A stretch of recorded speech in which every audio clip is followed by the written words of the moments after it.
Hey folks, Quill18 here, and welcome to Teach Quill How to Play Total War. At this point, you guys may have seen the video that I covered. I did a little preview of Total War Warhammer 2. I'd been invited to an event by Creative Assembly to go and try things out over there. And Total War is a game I have dabbled with in the past, but it's been a very long time, and I've never done videos for it on my channel before. And I really want to cover Total War Warhammer 2 because I just love what has happened to the Total War franchise in terms of adding a lot of the depth that I remember being missing from the earlier Total War games way long ago. And one of the reasons I never really went back to it. In a world that's got, Civ and Europa and things like StarCraft and things, I was satisfied with my strategy gaming, but now I'm really feeling the need to properly delve into the Total War franchise, and Warhammer 2 should be a good opportunity for doing that. So I'm very excited for it. I have to say, I think part of the credit probably has to go towards something like Steel Division, which was a tactical combat, real-time strategy game that set in World War II, but it made me enjoy real-time strategy that wasn't wrapped around economy and base building, right? Because, Total War's got a campaign mode and it's got an empire map where you're going to be doing a little bit of, city management, but not really a lot, not when compared to other games, and certainly doesn't have the sort of base building aspect of something like a StarCraft, for example. But Steel Division, I think, showed me that, I could really enjoy this style of gameplay, and so everything is coming together perfectly for Total War Warhammer 2, which is just around the corner. So what I want to do here, I'm going to spend an afternoon here. I'm going to record, probably something around 4 episodes. I'm going to put them online, and what I'm looking for is for you guys to give me as much advice as possible on Total War, so that when we start the real Let's Play with the release of Total War Warhammer 2, that I won't embarrass myself too badly. I have looked at a few different guides online by some of the other great YouTubers and Twitch streamers that had also been flown out to the event hosted by Creative Assembly.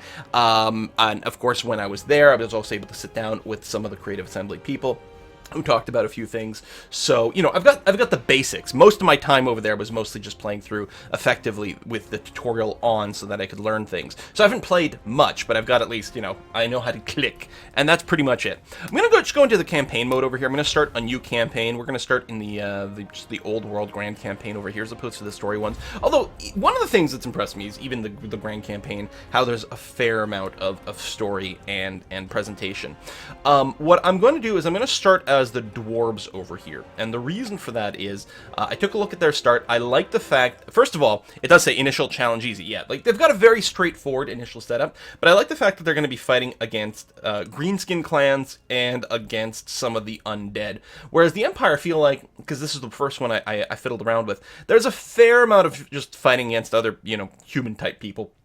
And I didn't want to see all the same units, so I like the differences with the dwarves, and who doesn't like being a dwarf over here, right? It's fantastic. So we're gonna load that up, and I guess you do get to choose, your first initial lord for your army, and you get a few bonus units, and I guess an extra lord effect as well. I'm just gonna go ahead with Thorgrim Grudgebearer over here, the faction leader, and we'll leave the difficulty on normal over here, and I'll probably still end up losing some battles. I'm gonna cut kill the cutscenes here. They're excellent. They set the mood very well, but we're going to go ahead and avoid them. One of the things I like is that the factions do have quite a few different mechanics. One of the things that really tickled me with the Dwarves is their grudge-based mechanic. I think that's really fantastic. But, one of the most important things with the Dwarves is if they hold a grudge against someone, that becomes one of their most important mechanics. So we're going to get a little flyover here of our starting area. That's our city, which I believe in the cutscene we had just maybe liberated from some of the greenskins or something like that. I don't remember. It was something kind of like that. Nearby, we've got the Bloody Spears clan over here, Spears with a Z, that are holding a variety of other settlements within our Silver Pass province here, and we're going to have to bop them in some semi-quest battles as well, which should be pretty easy to get started. I don't know when our first serious battle will happen, but we'll see how it goes. In the interest of time, I will be playing through, I think the first battle you have to play it through manually. Any battle where we have a pretty significant edge, I will probably just automate, because two reasons. One, again, I can only record a handful of episodes, want to get some feedback going on there. This is not going to be a full Let's Play, and it'll probably be about 4 episodes is what I suspect. And you don't learn anything from easy victories. You learn things from difficult fights, especially fights that you lose. Failure is one of the best ways to learn things. So we have our first grudge over here. A trespassing greenskin grudge. So these people from the Bloody Spheres are trespassing in our territory. So we get our first grudge. I love this mechanic. I like, okay, how they play. We got some background over here. But like we have the Great Book of Grudges. It's just so dwarfy. It's fantastic. I actually know very little from the Warhammer Fantasy universe. That was one of the things at the event. Not only were most of the people there real pros at Total War, a lot of them were really into the Warhammer lore, having read the books and, of course, played through Total War Warhammer 1 as well. So I'm not as familiar with the lore of the setting. Most of what I know about Warhammer Fantasy comes from having played Blood Bowl, really. Anyway, I think this is fantastic. So each of these grudges have a bit of a severity over here, and I think might get worse with age. Yeah, severity will increase over time. And then we have our grudge meter over here. So the more grudges we have, and the longer they go unsatisfied, you can go up on this meter and you start to get some penalties. Not only that, but for the victory conditions, there's a short and a long. Long one you need presumably just more stuff to do.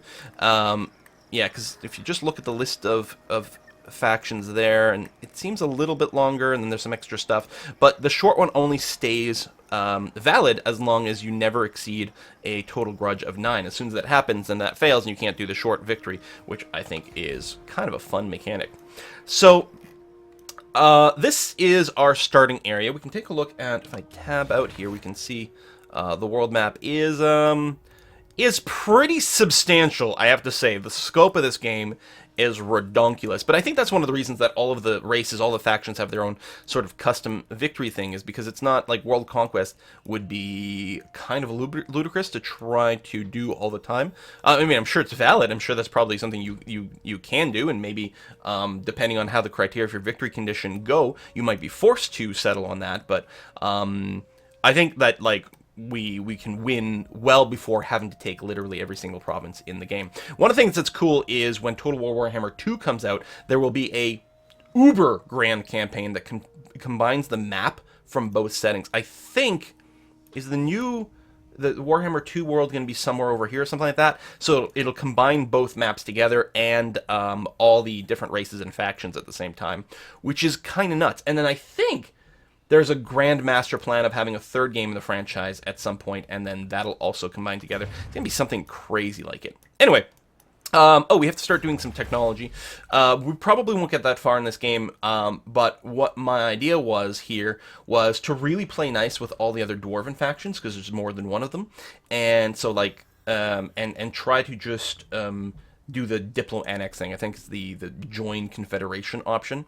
So get the Dwarven diplomats and the Dwarven emissaries. Maybe not rush them, but relatively early. The other thing that's nice is bonus to public order here, because early on there's actually quite a bit of difficulty to getting the public order in your provinces as you're just conquering the other settlements within your primary province. So that might help. A lot of the things over here give you considerably more money, which is important early on, although we're not that poor because we do have access to some gen mines early on. And then the alternative is, I don't necessarily care so much for the discount to recruitment cost on both of these. I mean, it does add up, but it's not the biggest thing in the world. The biggest thing is that it leads to +5 melee attack and defense for Dwarven warriors and miners, and plus 10% more missile damage for rangers and quarrelers, which all seem like pretty valid things. I think I'm going to include related families first, just to help us with the public order situation a bit. If we take a look at Karaz Akarak, this is my only city right now. It is the capital city in the province of Silver Road. The other two cities, the Pillars of Grungni and Mount Squighorn over here, are currently occupied by the Bloody Spears, and we'll want to do something about that. We do have some negative public order right now, just from, penalty from the taxes and no bonuses, because our army's not even it's not even garrisoning over here, so we don't get that bonus, but that's okay. We do have 5 grand. We're making 1,600 a go right now, which ain't too bad.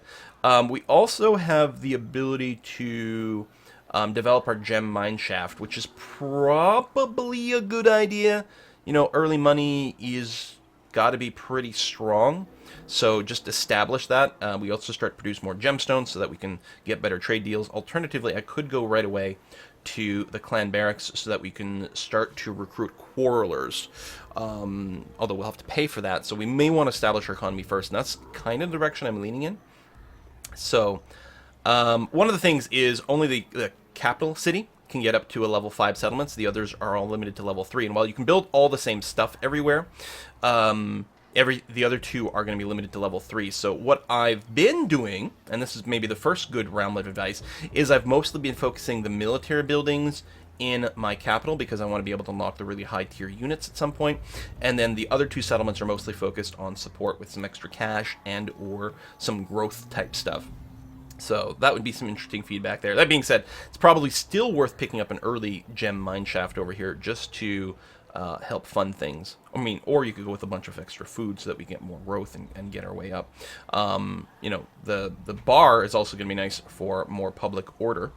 And, you know, it's a bar. But I think we'll build that in the second city when we go. So, I don't know.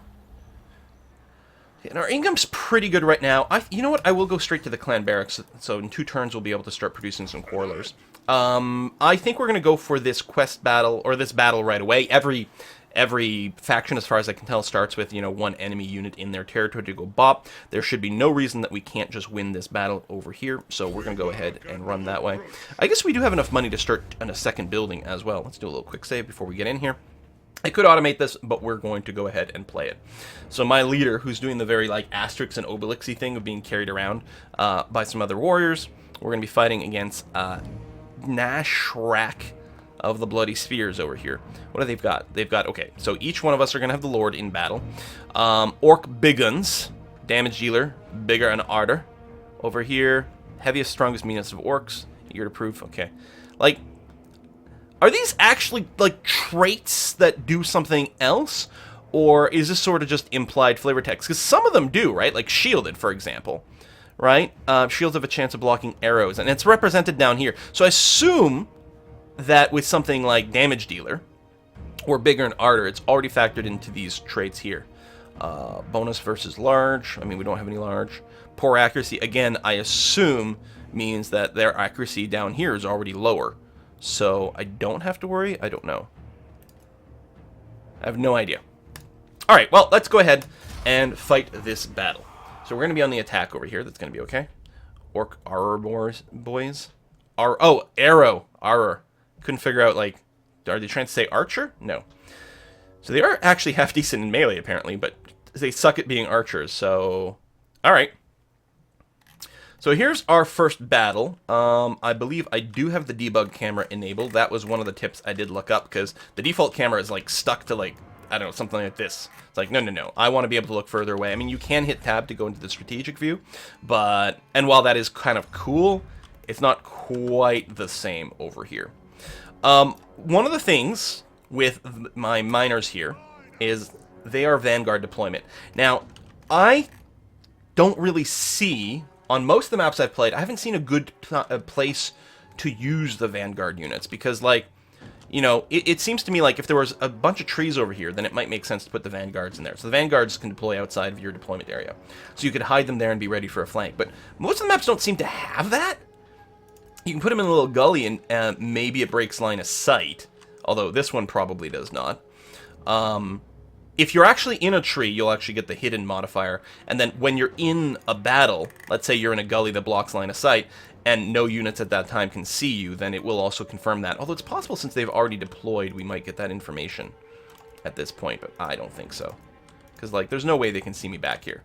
Yeah. No, because we're behind trees and below a hill and things like that, so we're not getting the info. So I don't think there's any reason to deploy my miners outside of the starting zone in this particular situation.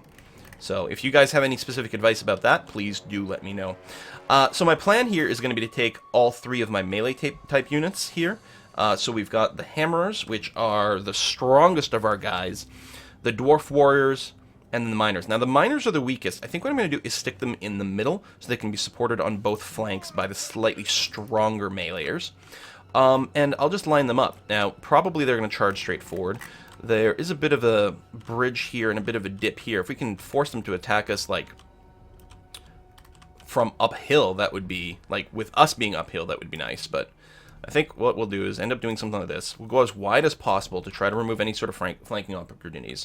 We're going to make a group, keep them locked. I don't know if I'm going to put guard mode on or not. I don't know if I'm worried about chasing. We'll play that one after. I'm going to take the archers. I'm going to get behind here, and I do want, you know, mostly widespread, but I think something like this makes more sense because it'll be that much harder for them to just poke around and intercept them. So we'll put a guard duty on there. I'm going to put my lord kind of in the middle. I will want him to engage in battle relatively soon, relatively early. Hell, we might actually want him to be, like, literally just in front here, which is not quite cutting it. Let's pull back just a scooch with the other units here. Kind of like that. There we go. I want his leadership aura to reach as many people as possible to reduce the chance that they will break. And then the grudge throwers can be really as far back as we want, because they have huge range and actually have a minimum range over here. But I suppose if I put them too far back, I don't think they've got any cavalry types, but if I put them like way at the back, even though they'd still be in range, I suspect we might have some trouble with cavalry in some fights. So with that, I'm going to start. I mean, this is a battle we're definitely expected to win. We have superior troops, and so it should be okay. We have a similar composition, right? So they've got archers, 3 swordsmen, and then their leader over here. And looks like our artillery is definitely starting to do a bit of a number on them. Charge! Screenshot. This is a very screenshotty kind of thing. Let's wait until the next artillery volley comes in. There we go. Ah. I say stop trying to focus on the Lord. I should probably have manually targeted them on something in particular. I mean, the archers are going to stop at some point. Focus on them, because that's always going to be a valid target. Plus, they're just clustered up more. It's going to be okay. I think our archers have better range than them as well, so that's nice. Likewise, though, this might be a good time to... I think I would like to weaken the meleeers as they come forward. So I'm going to focus on that. I will retarget my archers once the meleeers get into melee combat with my people, so that we're not shooting ourselves or being obstructed or whatever the heck. But if we can weaken the meleeers before they close, and then just focus on shooting the archers, I think that might be swell. Now, I don't have any abilities, right? No. No abilities here. No magic and no personal abilities on my leader, who is freaking still being carried. I don't know how you're going to fight like that. Makes very little sense. I think my lord should probably meet the other lord, because they tend to be kind of dangerous, and I don't want them to just bop through here. And it looks like there's going to be a higher concentration of troops at this side of things, so... I don't know if you can charge. Not very quick. I think that's one of the big things with the dwarves, though, in general. I'm gonna actually, sorry, do this. Don't turn to... Is there a way to clear a target? I mean, I could just halt. I don't know if that clears a target. But I might want to just encourage you to just counterfire against the other archers here, which are still being pelted by rocks. Lord's being attacked, that's okay. He actually is going to get flanked a little by this unit. Okay. I don't think it's happening because we're mostly just clustered up. So we're going to try to hold this line, Now, these guys are not being covered by my Lord's leadership aura, although they're not losing any leadership, and their enemies are already a bit down. I don't know if I should... One of the questions here is, I don't know if I should be moving things. Maybe my Lord should have just been off to the side so he could hit people from the side in the first place. That's entirely conceivable. But I want my Lord to continue to focus on the other guy and keep him sort of in there. See, this flank is actually taking a huge amount of damage.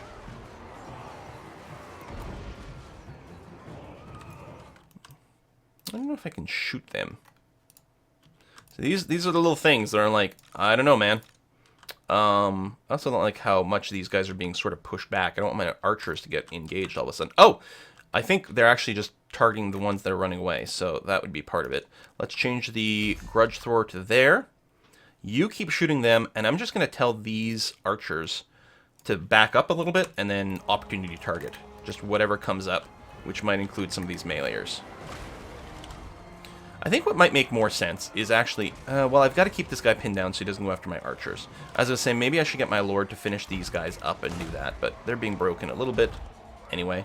Because, yeah, I could have done that. Maybe if I'd kept the lord over here, I could have flanked these guys from the side, forced them away sooner. Now they're running away, which is okay. I'm going to keep these guys on guard, so they don't run after there. Oh, nope, nope, nope. You're good. You've broken the archers. That's great.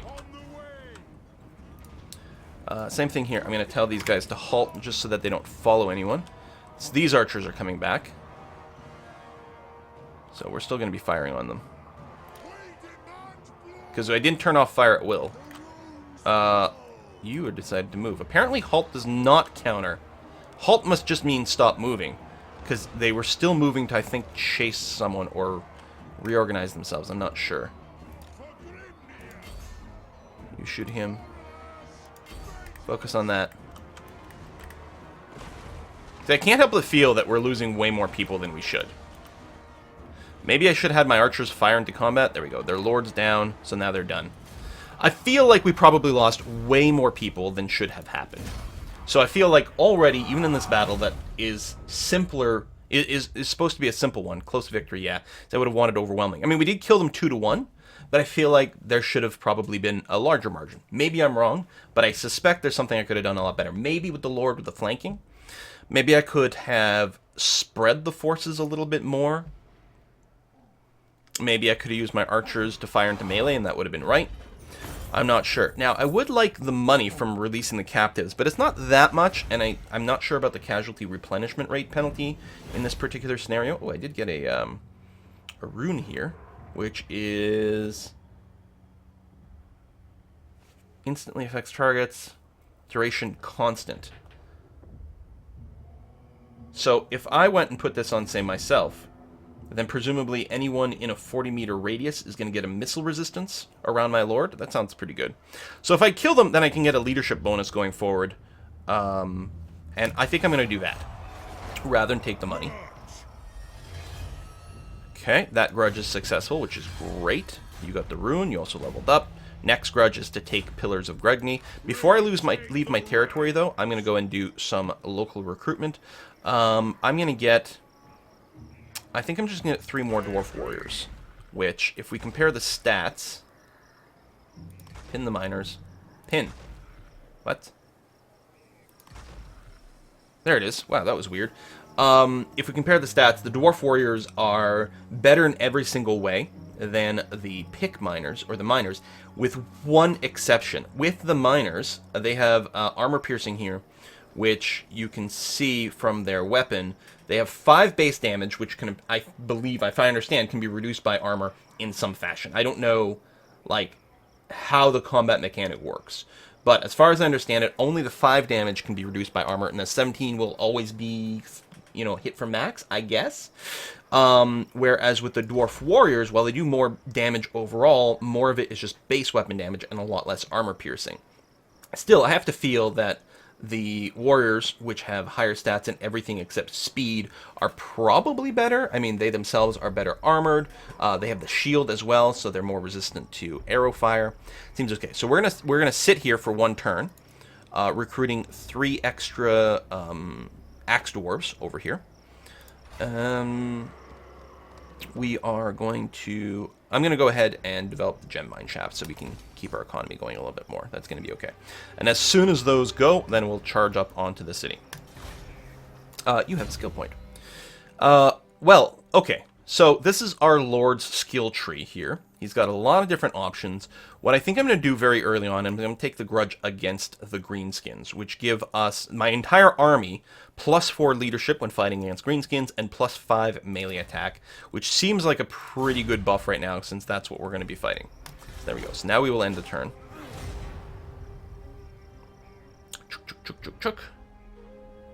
Now, both of us presumably have been able to restore some of our strength. Why are they being attritioned? Do they need, I don't know, special territory? So there we go. So we've got that. I'm going to go into the pillars. I suspect this is going to be entirely one-sided, and it is. So I will just auto-resolve this here. Now, one of the things I've seen people do is they will sack and then next turn occupy just to get as much money as possible. These money totals are still relatively low, so I don't think I'll do that. I'll just do the loot and occupy right away. We'll take a bigger public order hit for a turn, but we'll take some money, and I think that's going to be okay. So the Pillars of Grudge are ours. There we go. Ooh, we got our Regiment of Renown, another Axe Dwarf company over here. Now, one of the things I have noticed... There you go, just general Chapter 1 quest. Excellent, no grudges right now. We're going to go... Oh, new quest issued. Oh, we've got to do a mission over here. I did dabble with this, just played the first few turns. So we have a quest battle to do over there. We're going to recruit the Warriors of Dragonfire Pass over here, which are going to start at a higher... They rank 9, which I believe is the highest rank XP. So these guys are considerably stronger. If we go... They're just Dwarf Warriors. Can I click you? There we go. They have considerably more hit points, a lot higher base leadership, more melee attack, and more defense than the base Dwarf Warriors. So that seems to be pretty swell. What was I going to say? I was about to say something and we got interrupted by pop-ups. Oh yeah, Dwarves don't appear to have Spearmen.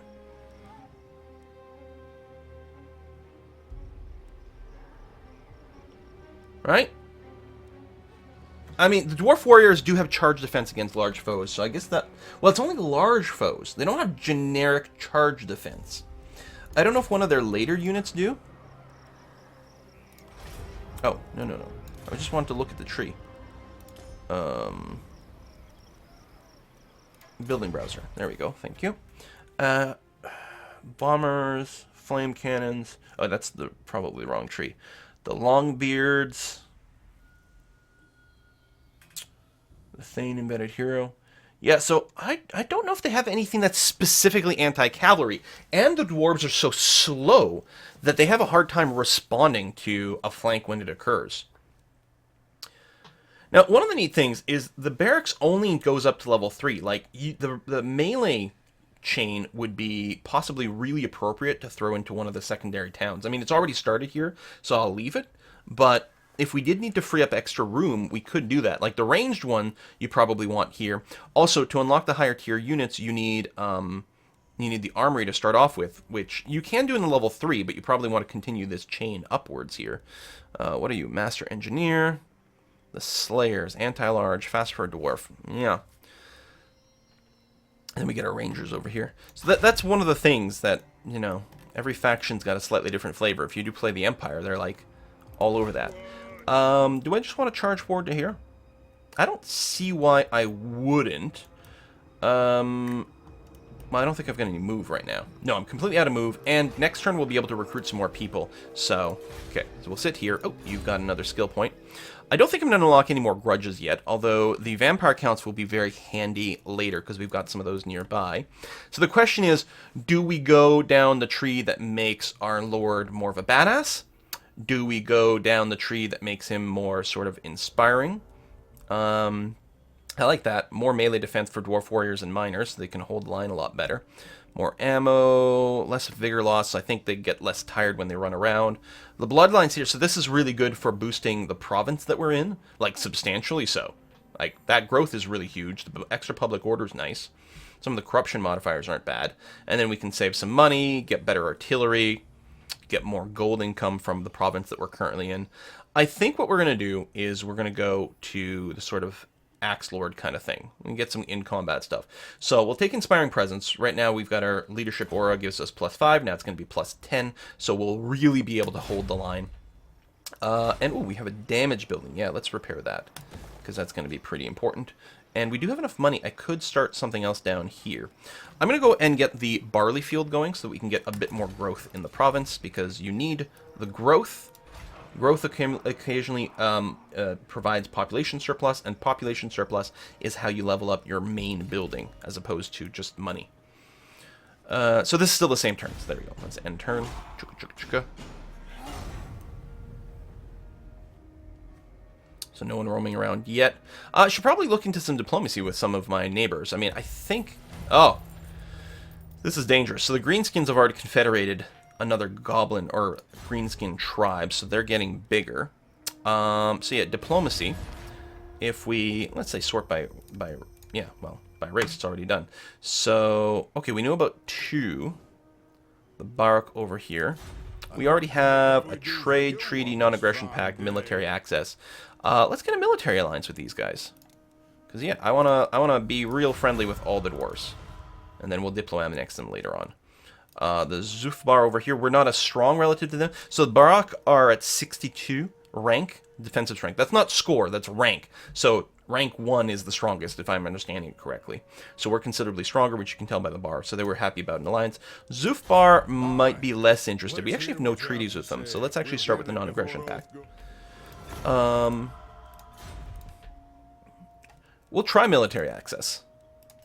No. Alright, that's fine. We'll come back to it. It's cool. If we take a look right now, so they're currently at a 30. They're moving to a 54. Like, all our modifiers say that our relationship should be 54. But one of the things I do like in this game is the relationships don't change instantly. They change over time to the new value. So there's always a bit of a delay and lag. But you can also see what's going on. These guys they condemn aversion. I don't know what that means. They don't like me innately? That's weird. Still, one of the things we're going to like is that we're all at war with, like, the Bloody Spears and things like that. So we approve of each other for doing that sort of thing. And then I'll take some traits to improve that. So, what I'm going to do here is I'm going to go and invest in a trio of Quarrelers. That's going to put us... Ooh, that might put us a little too ranged heavy. Ranged is good, but I've been told in this game that... you really need to make sure you've got enough frontline stuff to cover it, to be able to cover the flanks. And we've got 1, 2, 3, 4, 5, 6, 7 melee. You know what? I think I'm going to go with a 4th Quarreler and then an 8th melee, not counting my Lord. And we have this as well. So you guys will have to let me know the balance. I've been told the Dwarves are a little bit better at it. Their ranged troops are a little bit stronger than some others, but we'll see. I've got to stay in place if I want to be able to recruit these. Although I suppose I could have scooched out to the border and then recruited. But there we go. We're going to do that. I'm going to put a cut in this video because it's gone long enough. Next episode, we'll take Mount Squidhorn and then possibly go to this quest battle over here. And then we're going to have to figure out exactly what our expansion path is going to be. The one thing I'm not sure about is how quickly to do expansion. My priority right now is to get everything in Silver Road. So I've got all 3 settlements in it so that I'll have control over this entire province, and I'll be able to start passing commandments. Plus, I mean, we can't let frickin' greenskins as part of our province. But then we've got greenskins to the south, and greenskins to the north. All bloody spear. So we'll have to decide what to do there. To the west, we have a dwarven friend. Who are these? Oh, enemy settlement. So these are more greenskin types? Oh, the scabby eyes. Ah, uh-huh. And then what are you? Southern Realms, Border Princes. Okay, so some sort of, like, human type thing. Alright, so thank you very much for watching. Again, I'm expecting this series to go probably something like around 4 episodes. I'm hoping I make plenty of useful mistakes that people can point out, hopefully kindly in the comments. I'm looking for feedback. I'm not looking to be yelled at. So, as much as possible, let's get trained up before Total War Warhammer 2 comes out in a few weeks. Thanks for watching. See you next time.